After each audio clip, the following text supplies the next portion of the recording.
É a 1:08 da tarde aquí nos Estados Unidos, en Jackson, no estado de Tennessee. Son as 7 horas máis en Vigo. Comezamos un novo episodio en directo do Bar Celeste aquí en YouTube e tamén posteriormente estará en Spotify. Fixemos un programa breve o venres despois da vitoria do Celta 3-1 fronte ao Valencia na casa e hoxe temos o programa especial semanal do Bar Celeste en directo en YouTube e despois xa digo en Spotify para falar deste encontro e tamén para facer a previa do partido que o Celta xa xoga mañá luns fronte o Villarreal, primeiro partido fora da casa, cousa que será importante tamén para ver como se desenvolve o equipo fora de Balaídos, lonxe de Balaídos. Neste directo do Bar Celeste temos como convidados, a dous convidados que pasan polos micrófonos do Bar Celeste en varias ocasións, que son regulares, especialmente este convidado que vou a presentar, que é o poeta vigués distinguido tamén, gañador do Premio Nacional de Literatura Infantil e Juvenil, xa está moi preto da Rúa do Príncipe en Vigo. Antonio García Teijeiro, meu pai. Que tal, Antonio? Benvido a Bar Celeste. Hola, Antón. Pois nada, feliz, moi contento de estar outra vez aquí para partillar contigo e con todos os nosos amigos que son fieis ao noso bar, pois nada máis que as nosas sensacións que nos provocou outro día ese partido tan fermoso como hubo en Balaídos fronte ao Valencia. Pois quero darche a benvida e tamén a todos os celtistas e a todas as celtistas que están no chat, entre eles celtistas hasta la médula, enjuto, que xa están aí, e todos os demais que tamén están a escoitar o programa e que deciden non escribir no chat. Se queredes, podedes escribir no chat, se non, pois non tedes por que facelo. Antes de presentar o seguinte convidado, porque está aínda a entrar, o que quero facer é lembrar brevemente como están nestes intres as clasificacións do MVP despois da primeira xornada e tamén a clasificación da porra dos ouvintes. Iso podedes velo no apartado de comunidade, community, da páxina de YouTube do Bar Celeste. Simplemente ides aí a comunidade e tedes aí diferentes posts nos que podes ver diferentes cousas, entre elas a clasificación do MVP e da porra dos ouvintes. E despois da primeira xornada, o primeiro con 5 puntos é Viliot Svedberg, o segundo é Iago Aspas con 3 puntos e o terceiro Iván Villar cun punto, pero penso que Iván Villar despois do partido fronte ao Valencia pois non vai manter esa terceira posición. E despois, no tocante a porra dos ouvintes, temos a 4 acertantes dese resultado de 3-1 que foron el Cumbias, sí, Joaquín Avellán el Cumbias, en absoluto, Rubén Lomba e Manolo Pirolón. Eses son os 4. Sí, Manolo Pirolón tamén. Eses son os 4. E, pois iremos facendo actualizacións pois cada xornada cos puntos do MVP e tamén cos acertos que vaiades conseguindo. Lembrade deixar no apartado dos comentarios as vosas puntuacións e tamén, sobre todo neste caso, porque o partido xa é mañá, a porra para ese Villarreal Celta. E xa digo que non no chat, senón nos comentarios da parte de abaixo desta emisión. Imos ter, como digo, un convidado máis, alo menos, no programa de hoxe.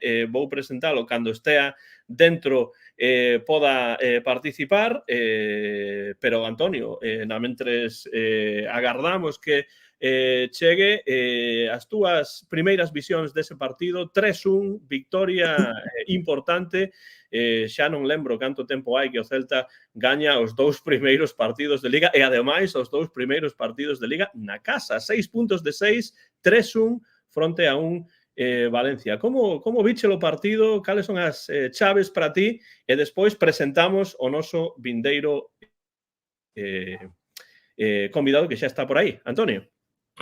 Ben, pois teño que dicir que o Celta este venres pasado a min gustoume francamente moito. Empezou o partido de maneira diferente ás veces anteriores, pero que tivo a mancha, como sempre, dun gol en contra. Un gol que foi dunha xogada lamentable defensivamente falando, pero que tamén foi como algo aí, unha pinga que está aí, que non era produto o xogo valencianista, porque o Celta foi un dominador do xogo, xogou o balón con moita tranquilidade, foi capaz de mantelo, sair en algúns momentos da presión do Valencia. Ben, pero depois veo ese gol en contra sempre que nos pasa. A min o Celta gustoume, sinceramente, polo seu descaro, pola súa orde, pola súa intensidade, pola maneira de trenzar o xogo. Ben, a verdade é que eu rendíme completamente onte de maneira absolutamente completa a un adestrador novo que intenta facer as cousas de outra maneira diferente e darlle un sinal de identidade a este equipo que tanto o necesita. Claro, cando Antonio di onte, realmente refírese ao venres. Porque bueno, sempre digo onte, é o venres, sempre o venres. Antonte, tampouco é Antonte, precisamente, estamos, xa digo, en directo no Bar Celeste con Antonio García Teijeiro e temos a outro convidado especial tamén dende a cidade de Vigo que leva xa un tempo sen pasar polo Bar Celeste, pero estivo no programa especial no restaurante Casa Moncho deste verán do mes de xuño, o meu bo amigo Mon Catalina. Mon, benvido ao Bar Celeste en directo. Que tal, boa tarde, como estades? Pois moi contentos de ver o Celta na primeira posición de 6 puntos de 6 e tamén teño que dicir do xogo despregado polo Celta, Mon, fronte ao Valencia. Chaves do partido, como viches ti este encontro fronte ao Valencia? Bueno, pois a verdade é que non todas, pero parte das dúbidas que deixou ese 2-1 fronte ao Alavés, teño a sensación de que o Celta-Valencia despeixou moitas delas, non? Esa falta de crístia que vimos contra o Alavés, que rematou en victoria, pero que moitos de nós, penso que os tres coincidimos, pensamos que non foi probablemente merecedor dese resultado, porque o partido no primeiro tempo o Celta foi inferior ao Alavés, na miña opinión, ou non superior. E no segundo tempo houve un intercambio de golpes do que o Celta saiu vivo, pero podía non ter saído vivo. Fronte ao Valencia, o Celta, a pesares de ser ese Celta, bueno, pois atrevido, de Giraldez, pechou a porta aos problemas que tivo fronte ao Alavés. Non deixou alternativa ao rival, domiñou a través da pelota, cando puido machacar, machacou, tivo moita verticalidade para xerar ocasións. Fixadevos que, malia que gañamos 3-1, bueno, tivemos algunha outra ocasión como a de Suedberg, como o propio penalti, e o Valencia apenas quedou o marco de Iván Villar, salvo nos primeiros 20 minutos que sí que é verdade que foron un pouco, bueno, eu penso que é onde estiveron as dúbidas, non? Por ese gol encaixado, un erro defensivo que, bueno, que sabemos que é o talón de Aquiles deste equipo, eu diría deste clube, históricamente.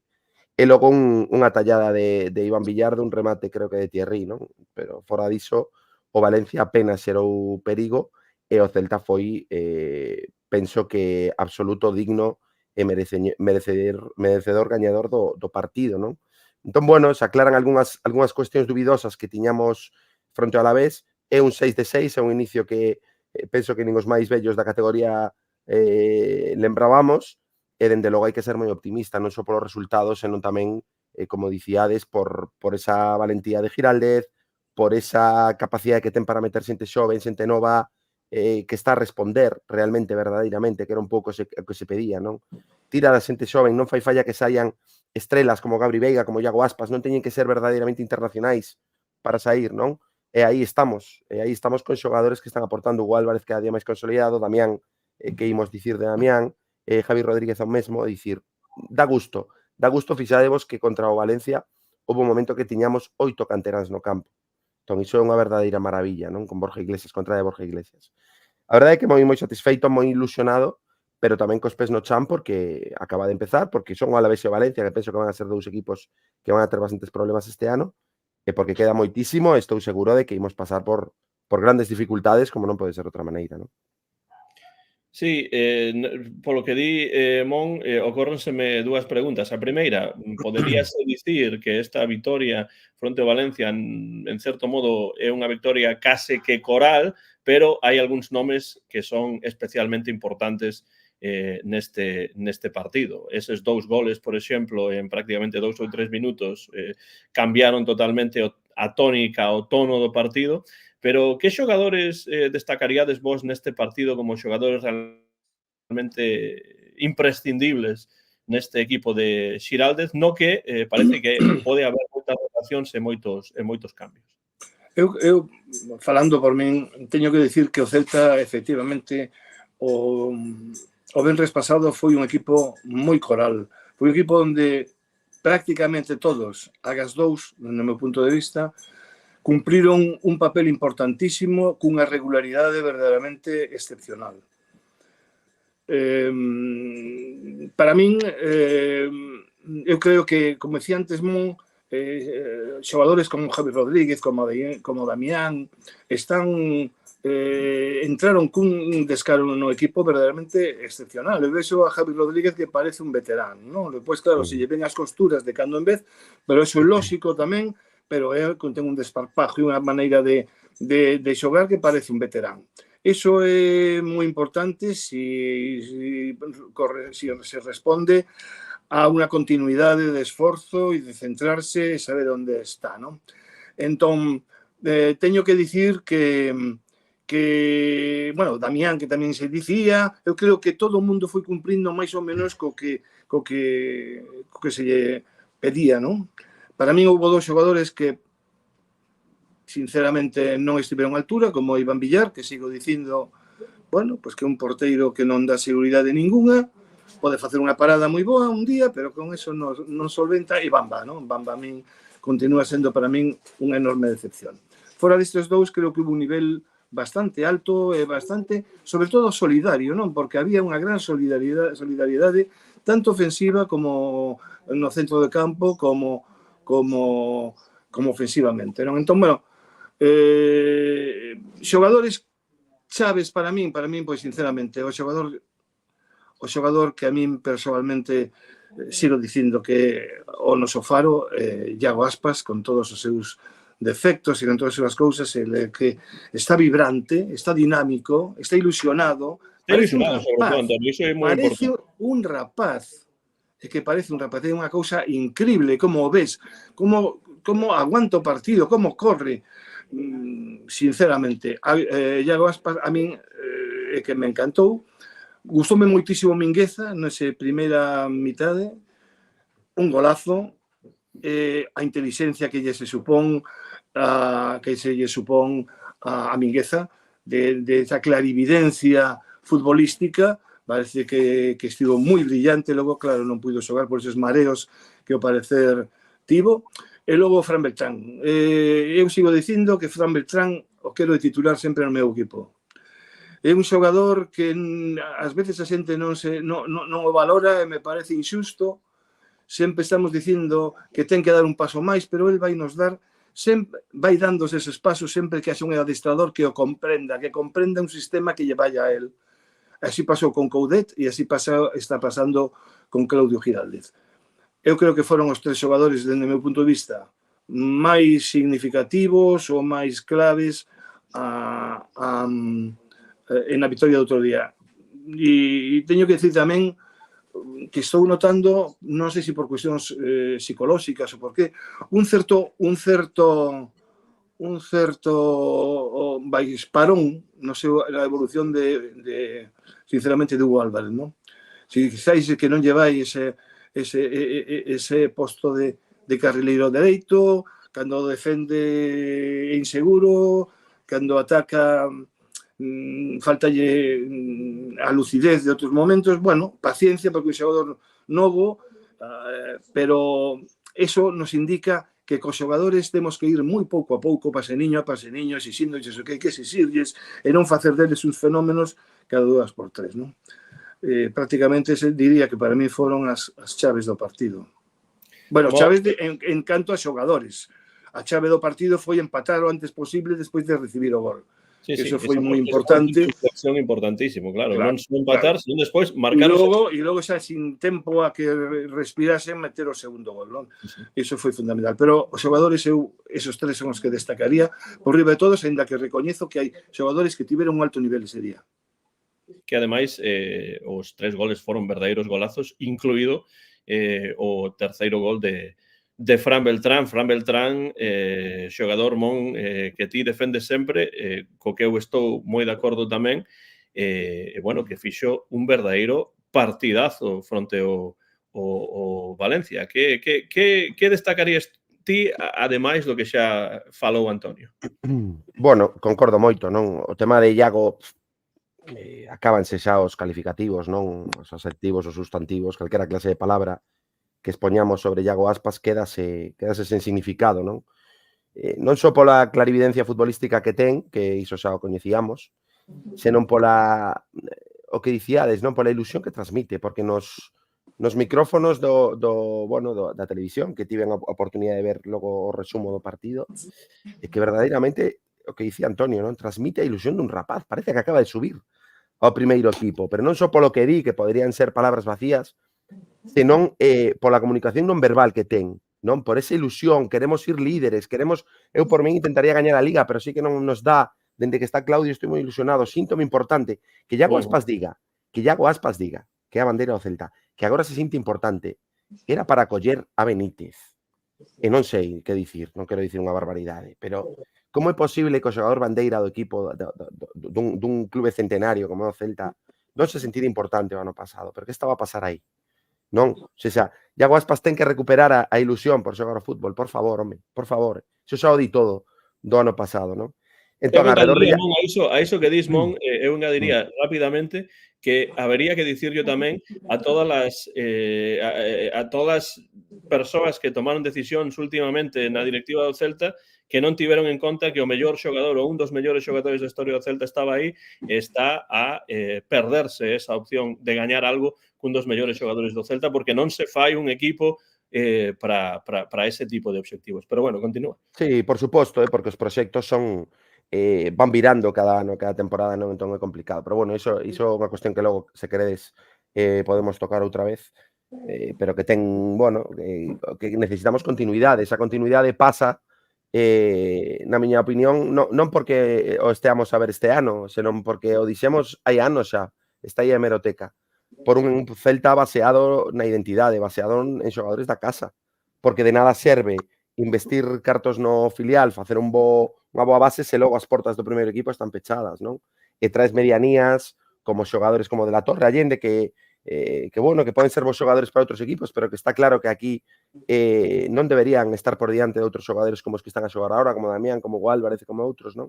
Entón, se ti tes un talento, se ti tes fortalezas no teu sistema, no teu clube, e non os pos no campo, pois dificilmente podes funcionar, non? Pero bueno, que dicía, para min Iago Aspas evidentemente é o núcleo fundamental deste equipo, sobre o que xira. Cando Iago está ben, o equipo xoga ben, non? E o outro é Fran Beltrán. Iago Aspas probablemente dende o talento e dende a capacidade de xerar fútbol, e Fran Beltrán dende o equilibrio. O Celta é que eu verdadeiramente pareceme increíble que todavía haxa xente en redes sociais e bueno, ao redor do clube que non o vexa, non? Que non vexa que o Celta ten moitísimo máis ritmo, moitísima máis intensidade, moitísimo máis equilibrio, cando Fran Beltrán está no campo, porque un xogador que é difícil, eu penso que é difícil de velo, pero que está sempre no momento onde hai que estar, tanto en defensa, apretando rivais, o mellor non recupera o balón, pero imposibilita os pases, está en riba do pivote rival, abarca moitísimo campo, logo dá moita claridade na saída da pelota con pases fáciles, fluidos, que non é probablemente brillante de facer un pase de 35-40 metros, que ás veces os fai, pero que non é ese tipo de xogador, pero que é unha peza fundamental para manter a engranaxe do Celta a nivel de equilibrio, non?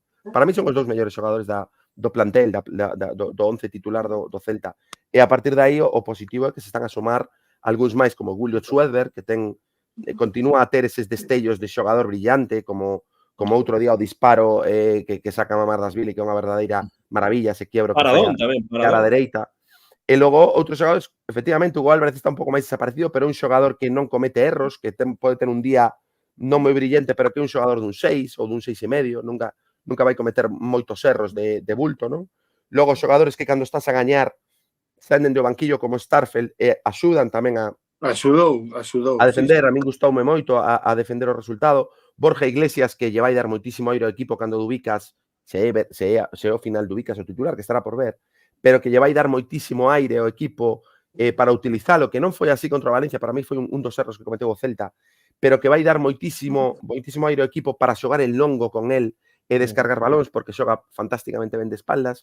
Bueno, penso que Claudio Giraldez está a topar esas alternativas que non víamos o ano pasado por déficit de plantilla ou por déficit de claridade do adestrador, non? Entón, hai pequenas variantes no plantel que, bueno, que é outra dos sinais que nos axudan tamén a ser razoablemente optimistas, non? De cara ao medio plazo.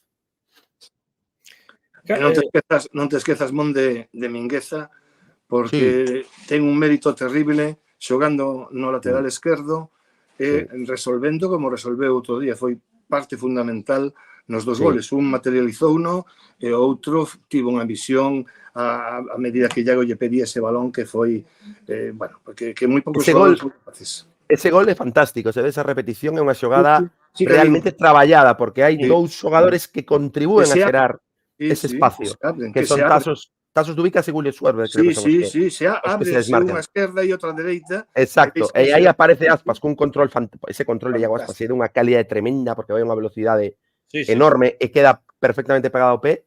É un gol realmente de equipo traballado, de equipo que se nota que adestra con balón, que é un equipo que vai sair a xogar contra os rivais, que non é un equipo de espera e de táctica de repliegue solamente, non? Entón, bueno, hai pequenos detalles, estamos na xornada 2 e hai que manter os pés no chan. No, simplemente... Hai pequenos detalles que son positivos xa, Totalmente.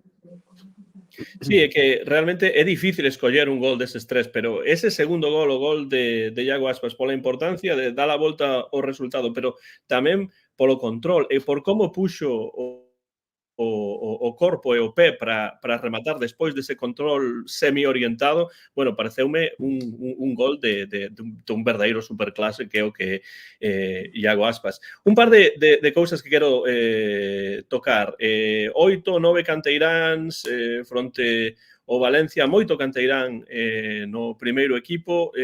Despois destes dous partidos, Mon e Antonio, cal pensades que vai ser realmente o papel da canteira neste Celta 2024-25? Hombre, eu coñecendo un pouco xa a filosofía de Claudio Giraldez, eu creo que lles vai dar moitísimas oportunidades aos rapaces da canteira.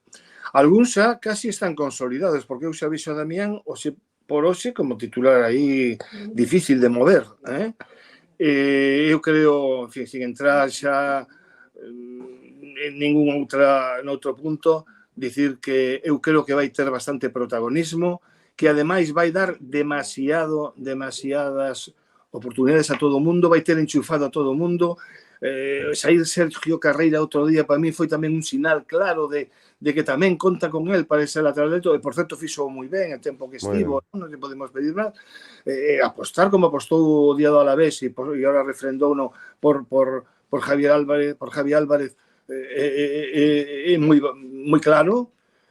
Non sei, eu creo que esta xente na man de Claudio Giraldez, na man de outros non che diría nada, pero na man de Claudio Giraldez creo que ten bastante claro. É ilusionante e iso vai facer que todo o mundo estea, bueno, pois, como se di agora, on fire, non?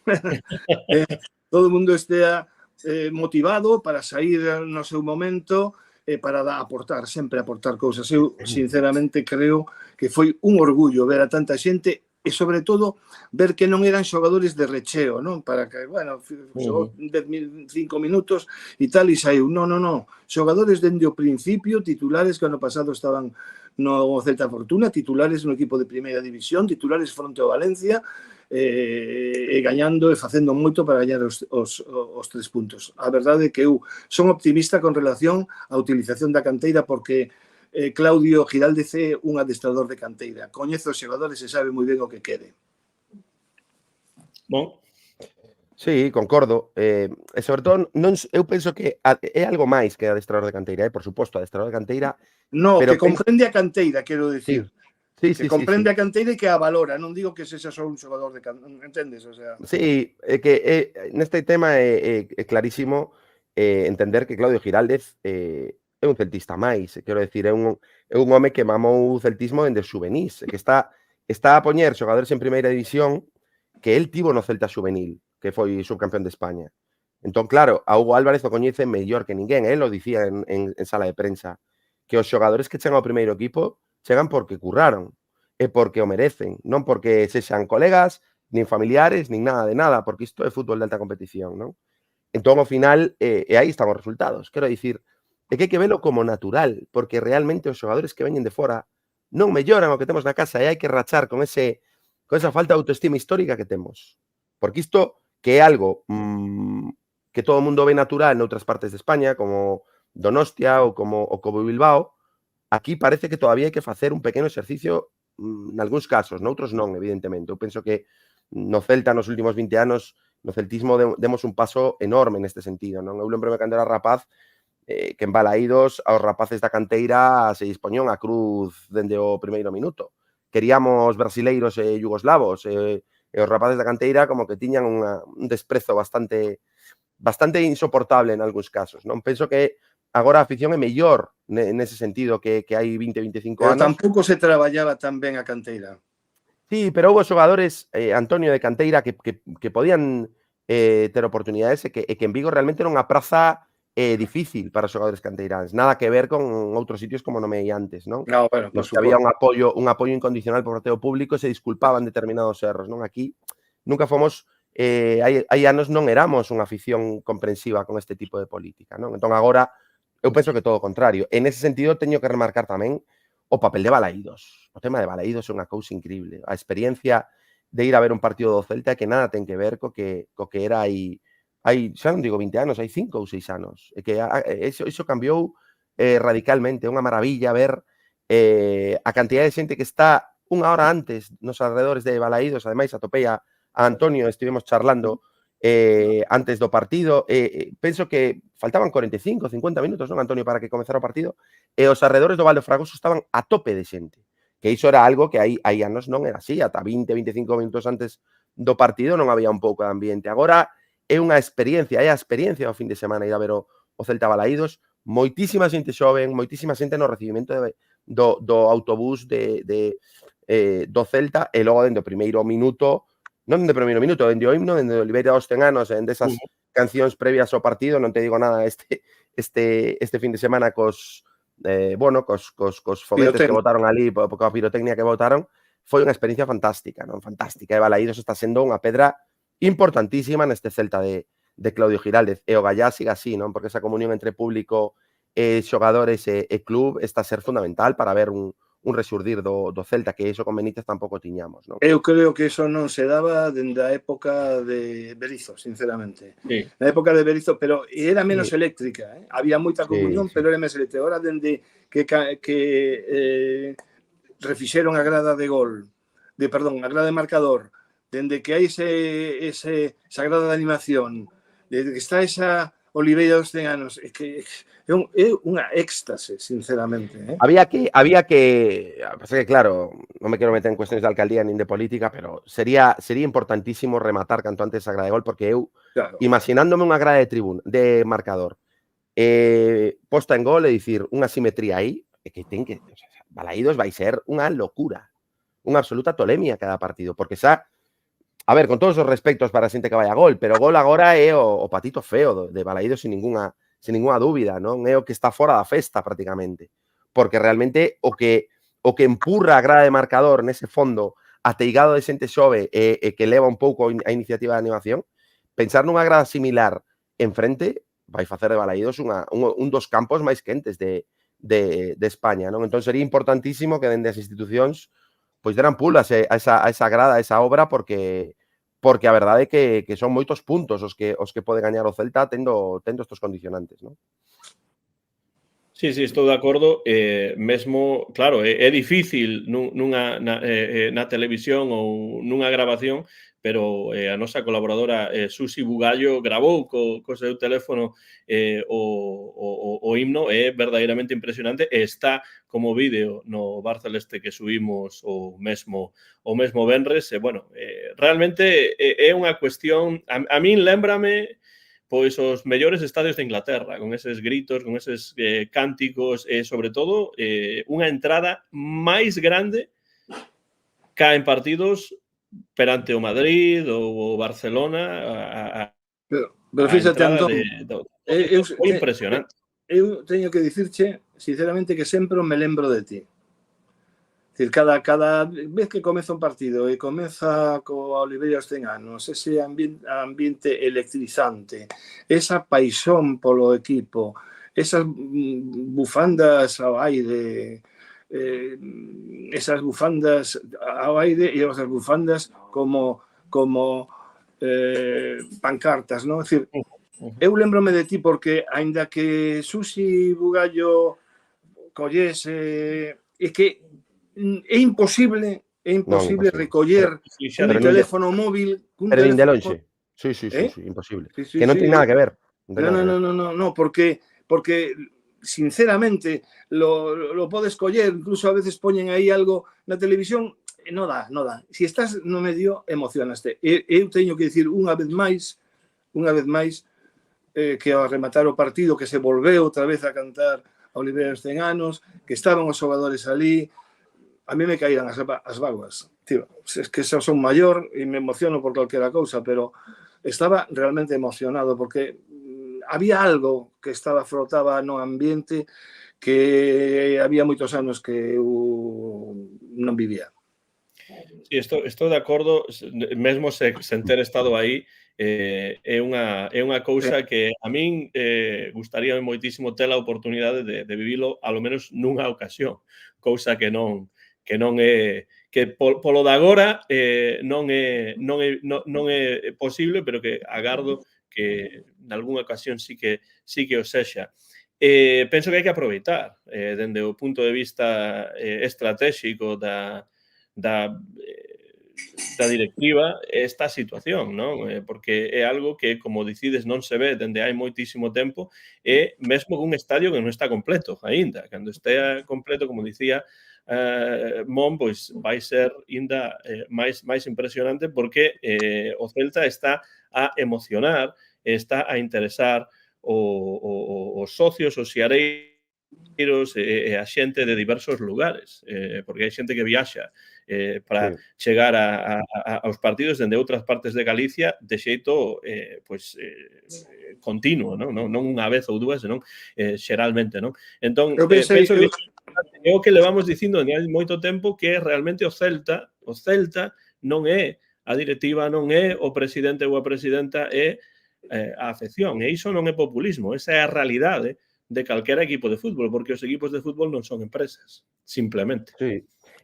Ollo, sí, adiante, Antonio. No, fala. Nada, ia facer un matiz ao tema directo, non un matiz, porque efectivamente estou de acordo co que dis, Antón, pero eu penso que o positivo é que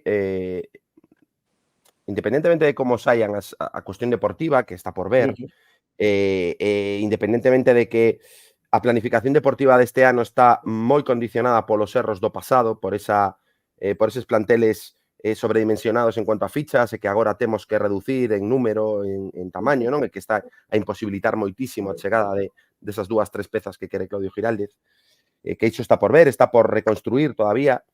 Eu penso que a nova directiva, encabezada por Marián Mouriño, neste sentido, no sentido da masa social, do celtismo, de entender que o clube representa algo máis que unha sociedade anónima, e que representa algo máis que Vigo, que representa Galicia, que representa un sentimento, que representa unha forma de ser, unha forma de pensar. Eu penso que Marián Mouriño isto entendeu dentro do principio, sinceramente o digo.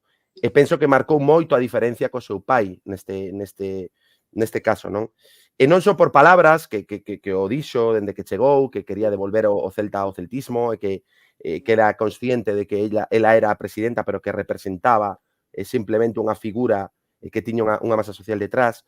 Penso que os pasos que estamos a dar a nivel de comunicación, a nivel de marketing, o facilitar o tema de deixar o carné se non podes ir, de cedelo, de que poida ir unha persoa, aínda que non sexa o titular do carné, facilitar a venta de entradas, ese novo espacio de venda de entradas moitísimo máis intuitivo, moitísimo máis sinxelo.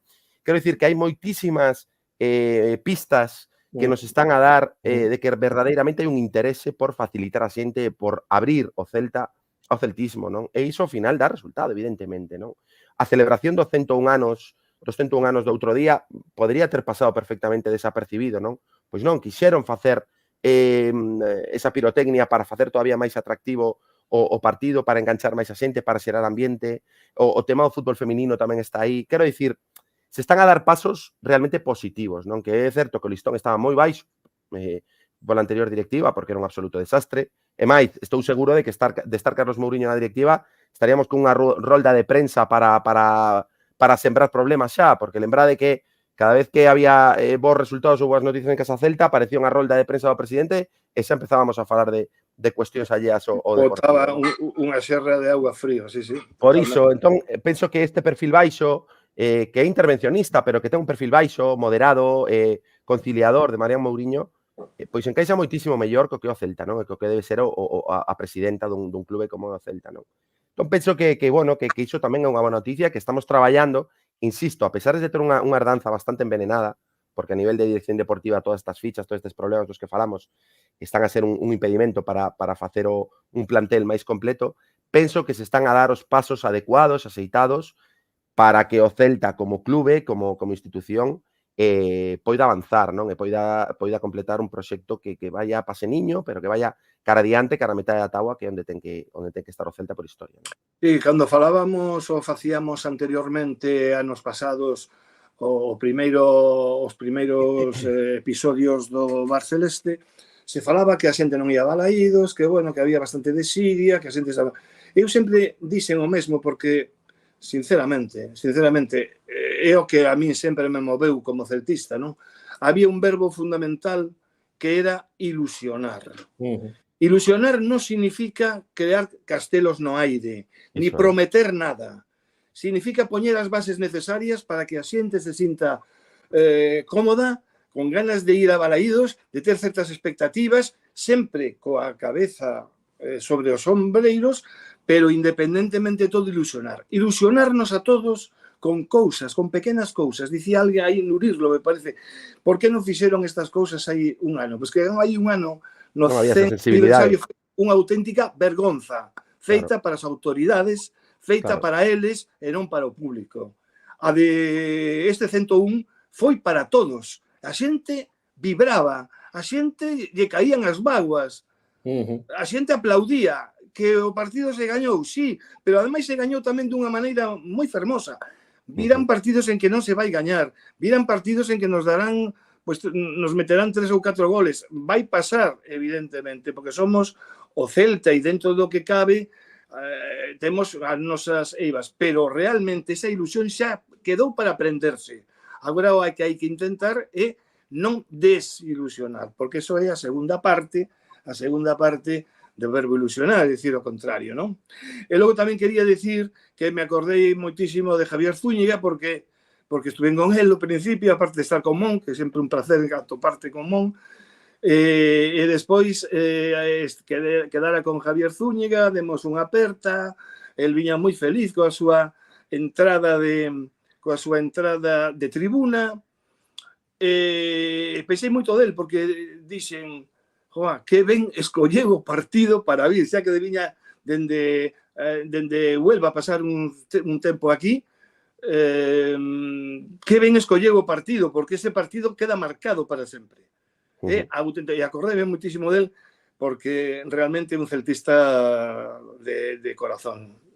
E ademais hai evidencia fotográfica que está no apartado de comunidade da páxina de YouTube do Bar Celeste. Aí está Javier Zúñiga con Antonio García Teijeiro antes deste partido. Falabades antes de Eivas, entón quería preguntarvos rapidamente cales pensades vos que son os puntos febles deste Celta nos que haberá que traballar se non hai máis incorporacións antes do remate desta semana que ven. A ver, principalmente, baixo o meu punto de vista, traballar o sistema defensivo, non? O debe deste Celta está en que sempre temos que remar contra a corrente, non? Facer remontadas. Que ese é un dato que gustaríame corroborar, porque non sei se hai algún adestrador cuxo primeiro paso en primeira división estivera salpicado de 6 remontadas. É que é tremendo, É tremendo, leva 6 remontadas Claudio Giraldez co Celta, non? A mí non me convence. Claro, iso ten ao aspecto positivo de que, bueno, de que xa hai unha impronta aí de non renderse, de sacar o partido adiante, de ter unha capacidade de intervención no equipo interesante, porque é un adestrador moi intervencionista, que se ten que facer 3 cambios no descanso fai, que se ten que meter un rapaz porque ve que é o rapaz o que pode dar a diferencia no campo o vai facer. Bueno, nese sentido é un punto positivo, pero evidentemente non podemos estar dormíndonos no positivo e hai que ver que no debe estar esa merma en Balaídos de estar sempre por debaixo e sobre todo que é un pouco tamén froito de que o Celta non entra ben nos partidos, non? Custalle moito coller ritmo aos partidos, os 20 primeiros... O partido contra o Valencia foi probablemente o máis redondo. Mon, a ti non che pareceu que esta vez entraron de outra maneira diferente, pero que ese gol caeu así como sempre por un erro brutal, que non foi que andasen detrás do balón? Non crees que mellorou esa saída? Sí. Para mí sí, a mí me parece que sí. Sí, para mí foi o partido máis redondo da era de Claudio Giraldez, pero para mí foi moito... Pero foi mellor o segundo tempo, na miña opinión, que o primeiro. É dicir, a versión boa do Celta, baixo o meu punto de vista, veuse no segundo tempo. A pesar de que a remontada consumouse no primeiro tempo. Pero se te fixas, no primeiro tempo a remontada veu de chispazos, non dunha xeración nin un dominio abraiador do Celta, abraiante do Celta, non? Veu por 2 chispazos de calidade, de xogadores diferenciais, que neste caso Iago Aspas e Mingueza, que intercambiaron os seus papéis nos primeiros goles, pero penso que os primeiros 20 minutos custou outra vez entrar, non tanto como contra o Alavés, pero custou. O Valencia estivo un pouco mellor situado no campo non lembrade que... O Celta moveu moi ben o balón nese primeiro tempo, é dicir, sabendo que estaban facendo presión, movían moi ben. A partir do 20, entre líneas... A partir do 20, para min, ata o minuto 20 con algunhas dúbidas. Baixo o meu punto de vista, tería que ver outra vez o partido, mellor eran os nervos que non me deixaron ser clarividente, pero sí que é verdade que teño a sensación de que o principal punto é mellorar esa posta en marcha do equipo, porque realmente despois, se analizamos o intervencionismo que tivo ata agora Claudio Giraldez, saiu todo realmente ben. Eu penso que os cambios foron bastante coherentes, cando o equipo pediu aire, interveu, foi rápido, foi áxil na toma de decisións. Non estamos a ver o do ano pasado, que todo o estadio vía que o equipo caía físicamente e o adestrador era absolutamente inmóvil. Bueno, pois Giraldez primeiro, ten esa maneira de ver o fútbol, de que é tan importante o xogador que xoga os últimos 25 como que os que xoga os primeiros 45, que estou moi de acordo con el. E segundo, quere ter o plantel absolutamente enchufado. O xogador do Celta agora, salvo 2 ou 3 xogadores, non se poden sentir titulares indiscutibles. Non hai ningún que se poda sentir indiscutiblemente titular. Pero tampouco hai ningún, ou prácticamente ningún, que saiba que non vai xogar ningún minuto o fin de semana, porque pode sair Pablo Durán, pode sair Ilaix Moriba, pode sair Bamba, pode sair Schwedberg, pode sair Starfelt, pode sair calquera xogador. Non estamos a adiviñar facilmente os 11 de Giraldez. Non é fácil adiviñar os trocos tampouco de Claudio Giraldez. Entón, bueno, iso para o xogador que está no banquillo, tes que estar activado constantemente, non? E iso penso que ao medio longo prazo vai favorecer moitísimo o rendemento do equipo, porque os esforzos se van a dividir moitísimo máis ao longo dos 22, 24 xogadores, non? Eu vou dicir que o que a min me preocupa moito máis, isto que dicía agora Mon xa o dixen eu a semana pasada, que creo que hai que conseguir que a concentración non te leve a cometer erros moi profundos e logo poñerse en xogo dunha maneira moitísimo máis práctica. Aínda que a min gustoume porque eu notei que traían a lección aprendida de que non se podía entrar como nos partidos anteriores. Custoulle un pouco, claro, porque o Valencia en principio fixo presión alta, o Celta foi capaz de mover balón, claro, non se chegaba a portería, pero é evidente que se vía que o Celta mandaba, a pesar de todo, de certas imperfeccións. Eso é o primeiro, porque eu non creo na remontada, sinceramente, que creo que eso pode rachar en calquera momento. Non é unha regla que haxa que seguir. E por outro lado, o tema da defensa, eu creo que eso é algo fundamental. Así como empezamos a dicir analíticamente, decimos, bueno, pois individualmente, bueno, Jailson non estivo mal, Carlos, bueno, pues tampouco estivo mal, e de repente decimos, pero que mal funciona a defensa. Que mal funciona a defensa. Entón, hai un problema defensivo moi grande que bueno, o gol que nos meten é un gol, sinceramente, de xuvenís, que non saben que facer. Celta precisa un central zurdo clarísimamente, que Eidú se poña en condicións, e despois tamén, bueno, pues que hace unha... Claro, é que, tal como é a filosofía de Giralde, defender ben é moi complexo.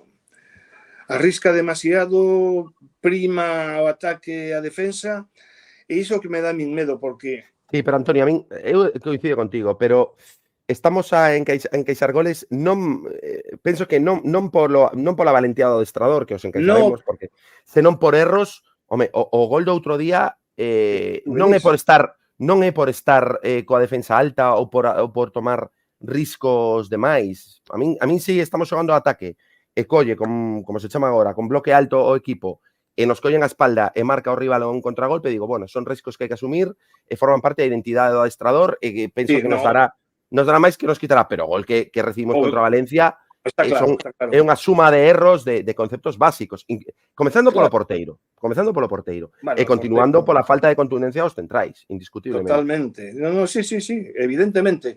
O que pasa é que eu vexo que por os laterais entran con muitísima facilidade, que se centra con moita facilidade e que todo cae ao final nos centrais.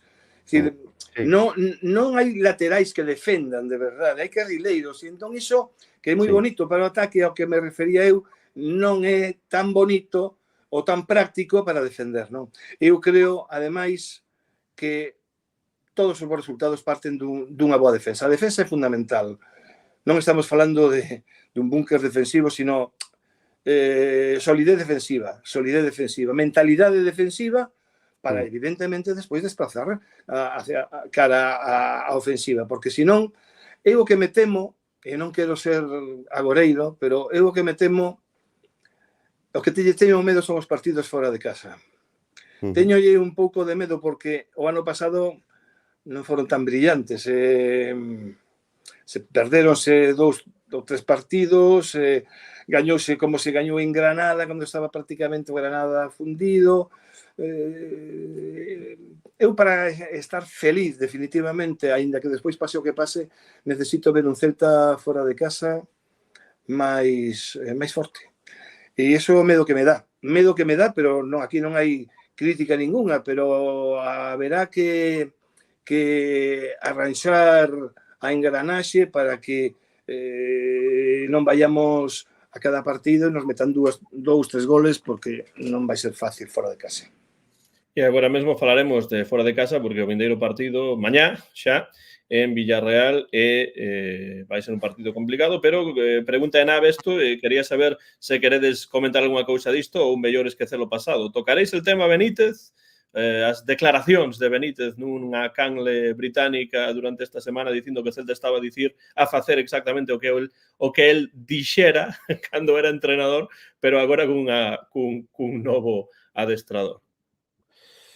A min pareceme increíble que un home como Benítez, sinceramente, que independentemente de que aquí, bueno, pois non tivera sorte, porque faltou sorte tamén o Celta de Benítez, hai que recoñecelo. Agora é moi fácil tirar con todo e tirar con bala contra Benítez, pero, ollo, que hai un anos que criticábamos, ou non os que criticábamos, pero os que dubidábamos de Benítez, se nos chamaba de todo, Entón, a xente ten que ser tamén consciente de que as opinións mudámolas de xeito demasiado flexible, demasiado incoherente ás veces, non?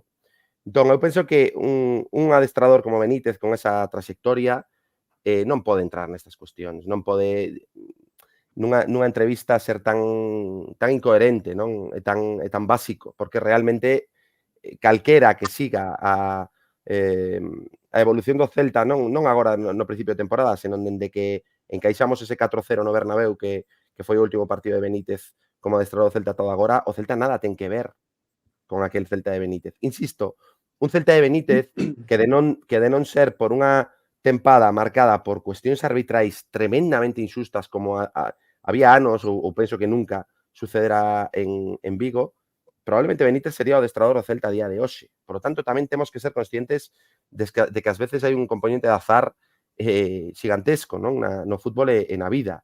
Benítez tivo mala sorte. Isto hai que dicilo. Era mal adestrador? É mellor adestrador Giraldez que Benítez para este Celta? Na miña opinión, sen ningunha dúbida.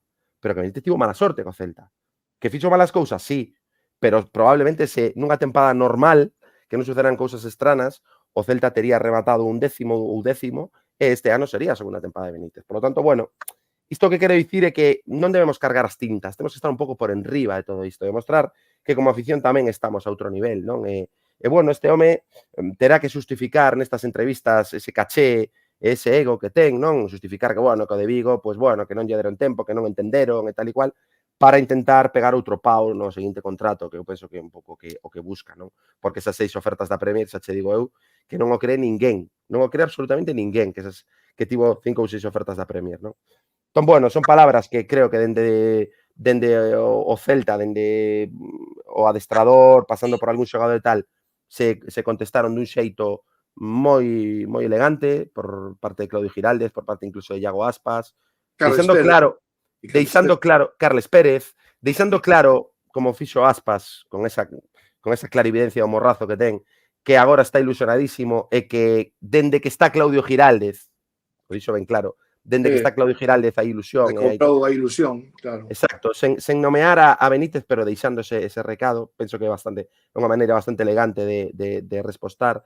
E Claudio Giraldez dicindo que é na súa casa que non colle a televisión británica, non? Entón, bueno, pareceme que hai que pasar páxina, que se este home non quere pasar páxina, pois, bueno, é cuestión del, pero que temos un reto demasiado ilusionante, un entorno demasiado emocionante como para estar pensando no pasado, non? Benítez é pasado, agora estamos noutra cousa, estamos cheos de ilusión novamente, e hai que ir con Giraldez a tope, cos canteiráns a tope e a seguir enchendo baleiros como está agora.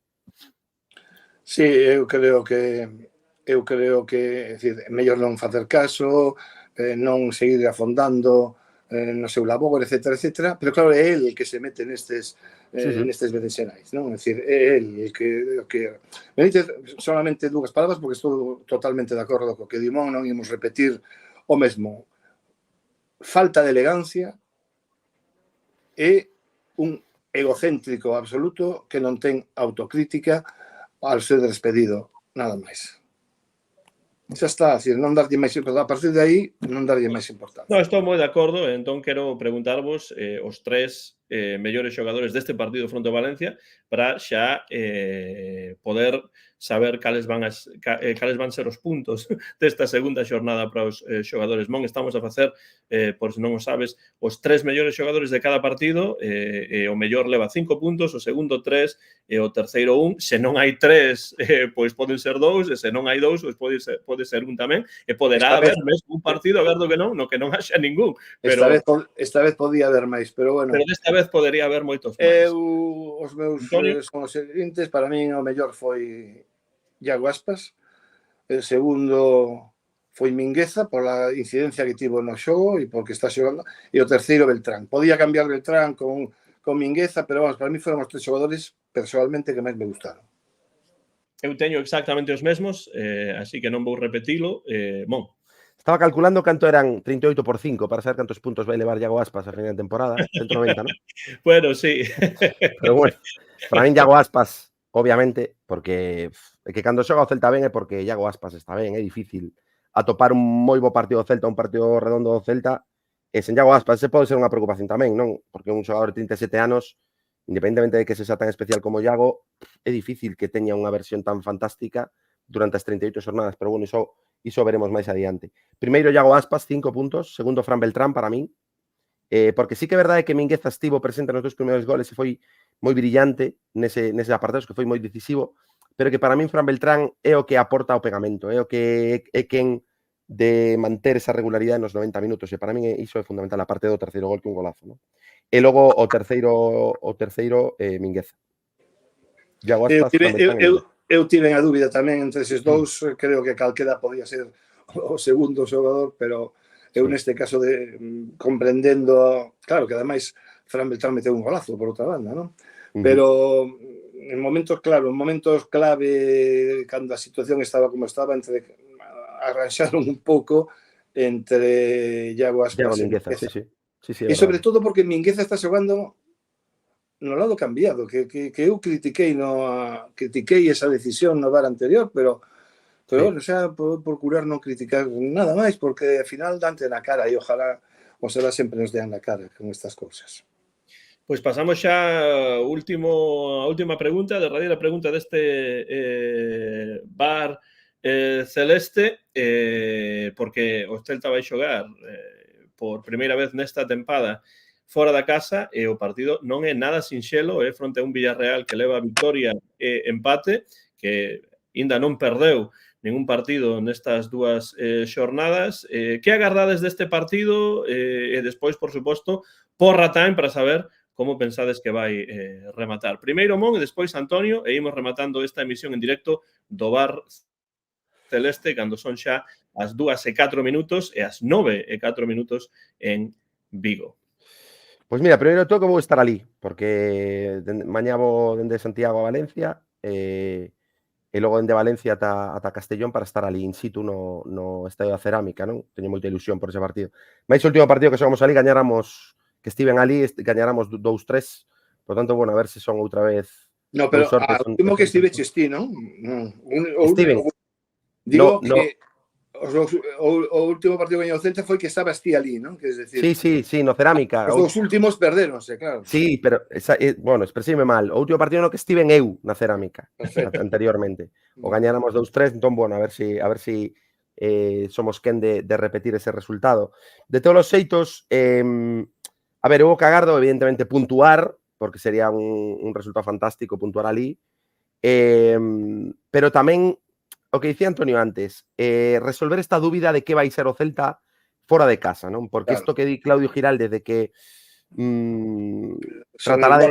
tratará de expoñer as mesmas credenciais en casa que fora, carai, en primeira división, a ver como facemos.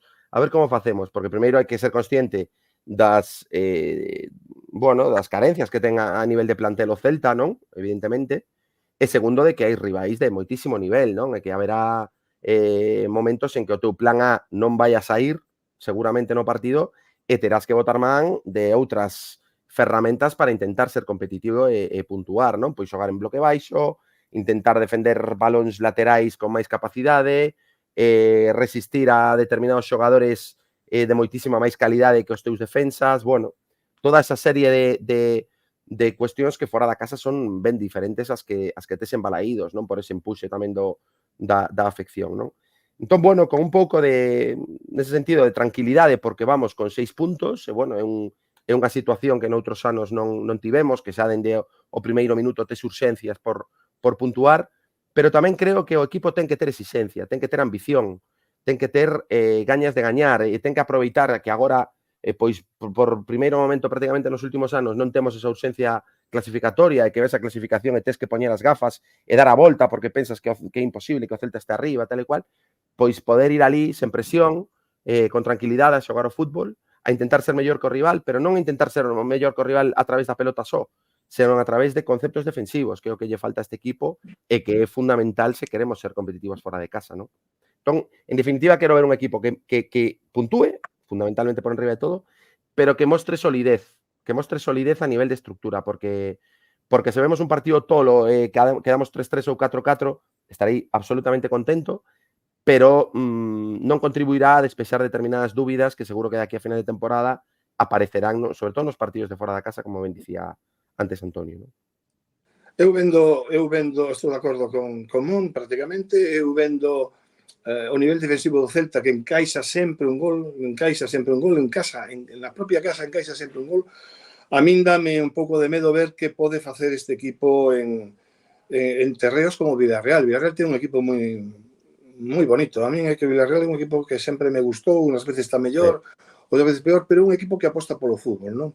Entón, creo que ten tamén xogadores con pegada, ten xogadores que moven moi ben o balón, que saben que teñen moita, non sei, levan moito tempo xogando, que son veteranos, e logo hai xente nova, hai unha mestura moi interesante, ademais de xogadores. Teño un porteiro que outro día foi increíble o que parou, en Sevilla, foi increíble o que parou este portero, creo que austríaco. Bueno, para min, exixirlles a intensidade necesaria para non deixar que a sala de máquinas do Villarreal funcione. Unha concentración en defensa que ata de agora non temos, porque aínda non nos vimos coa sensación de ser dominados, como vai pasar, supoño, en Villarreal. E ese é o medo que me dá a min, non? Entón, bueno, para min teño ganas de que pase este partido para saber un pouco de verdade a cara que vai presentar o Celta fundamentalmente nos partidos de fora da casa, non? Teño muitísima expectación.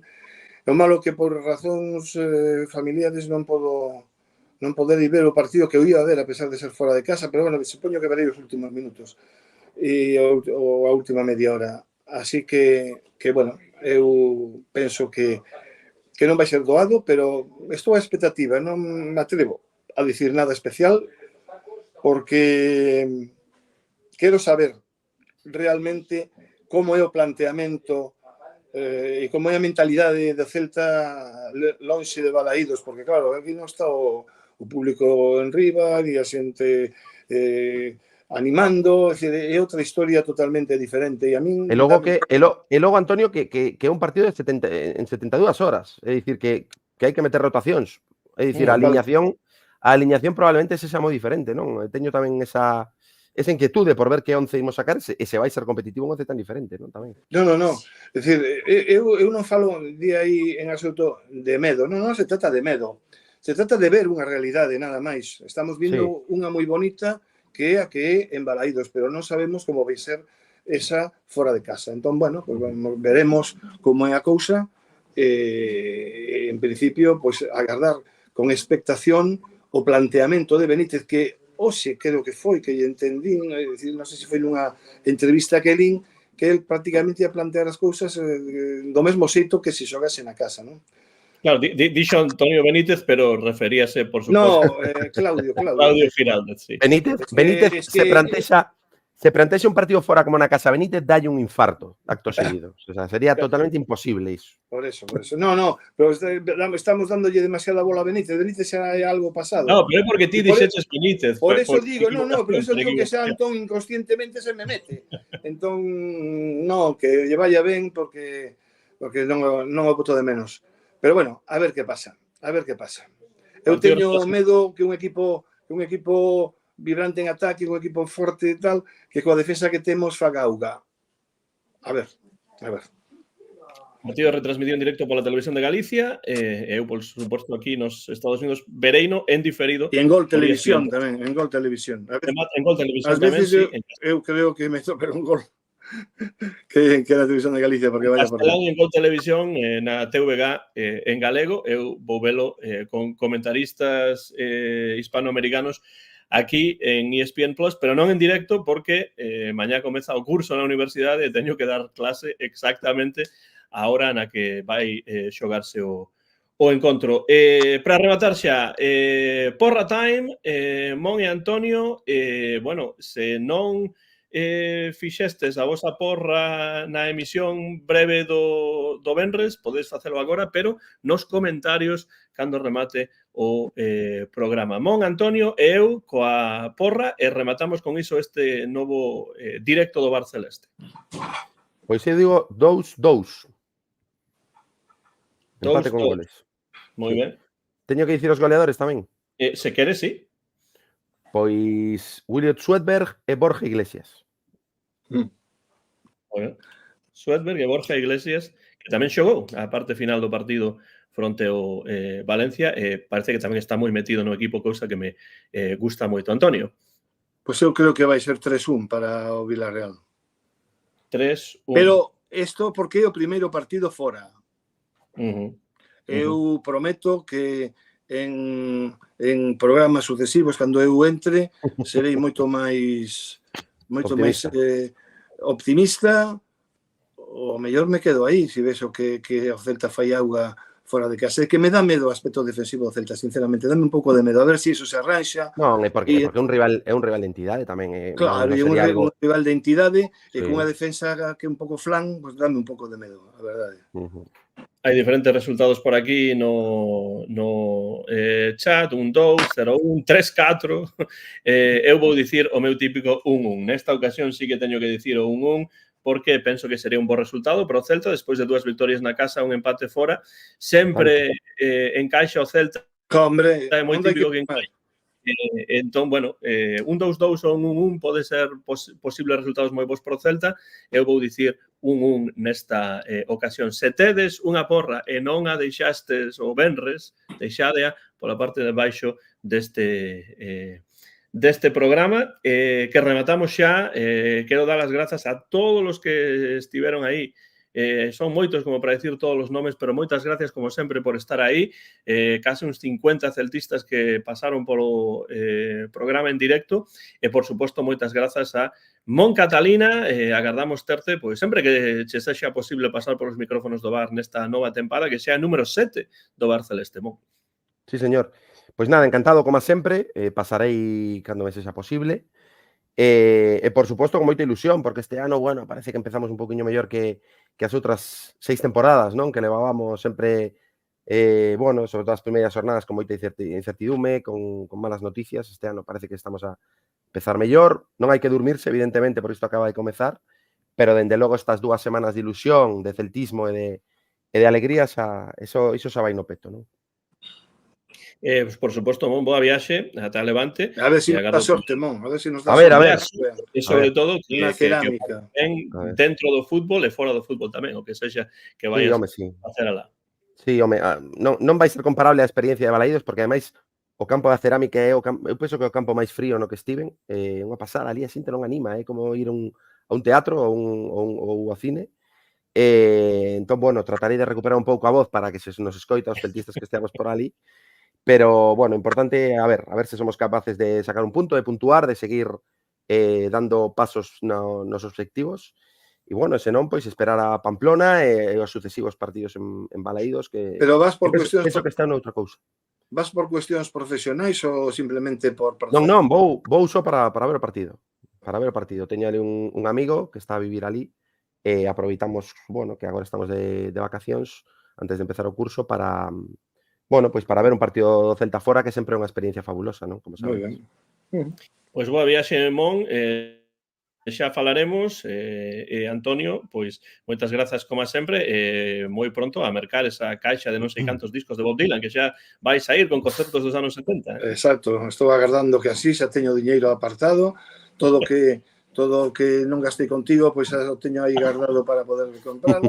Claro, conmigo gastou, porque isto mercou moel. Esta camiseta que aquí está, na miña viaxe a Vigo en xuño, este foi un agasallo de meu pai. Bueno, pois nada, eu estou moi contento de estar sempre aquí no Bar Celeste, porque xa estou farto de dicir que é como unha familia realmente, tanto a xente que colaboramos como a xente que nos escoita e que dá os seus comentarios, das súas opinións con moitísimo respeto por parte de todos, é maravilloso. É un pouco raro nestas cousas, pero que non sempre é así. E, bueno, tamén contento porque había, creo que 20 anos que o Celta non gañaba os 2 partidos, 19, 20 anos que non ganaba os 2 primeiros partidos de Liga. E aínda que eu son dos que lle gusta ir paseniño e sobre todo non lanzar as campas a bo, porque o fútbol é cambiante e o fútbol ten momentos de difícil explicación, pois estar contento, polo menos ver que hai un proxecto, ver que hai unha maneira de entender o fútbol, ver que hai unha maneira de disfrutar. Moi contento, a verdade. de estar con vos. Así que, Antón, sempre que poida, eu estaré encantado de compartir con vos este magnífico tempo. O mesmo digo, e agora imos dar ese berro porque o partido comeza nunhas horas, realmente comeza nunhas horas e a viaxe do Mon tamén. Pois 24 horas, porque é as 9:30, creo, Sí. Sí. e son as 9:20, pois é as 9:30, me parece, non? 9:30, sí. Eu saio as 8:30 Precisamente dende... poder verlo en directo, pero vereino despois pola noite en diferido. Así que para axudar o Celta imos con ese berro celeste para rematar este novo episodio en directo do Bar Celeste. Eu vou deixala votando e vos podedes berrar. Preparados? Veña, adiante. Coma sempre, o de sempre. ¡Ala! ¡Hala! ¡Celta!